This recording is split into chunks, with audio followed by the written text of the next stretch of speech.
And some of them were good, and some of them are frankly really bad at coaching the kids. They were yelling at them and telling what they did wrong and kind of diminishing their joy. And little kids love to play sports. They love to just do it, even if they don't win. So how do you help coaches really get into the right mindset so they're not that Hitler type coach?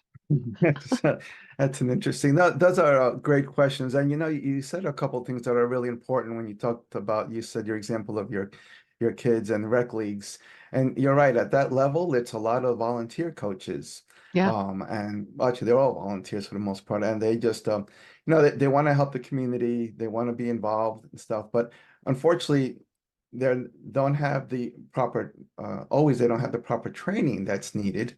Um, to get kids in the right direction. And we try to do the best. And it's amazing how parents and coaches get very competitive. And the kids are, like Oh, you yeah. said, are just trying to have fun, but the parents are very competitive and stuff. And they start, yelling both good things and and sometimes not so good things and stuff. But what we don't realize is that that actually goes into the kids' minds, into the players' minds.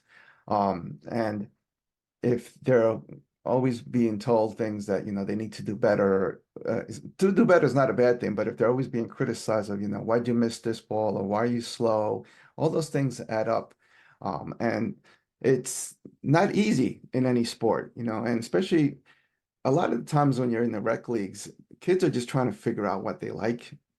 I know, for example, my kids tried soccer and they didn't like soccer. My son got into baseball, but sometimes uh, I've seen parents try to force their kids to do something that they don't like. And even with sports, and I've heard kids say, well, I'm doing this because my dad wants me to, or because, there's an expectation because my brother did this and all that. So, and it's Yeah. an important thing to get out to really get the kids to, first of all, do what they want, and when they're trying it out, let them try and see what they like.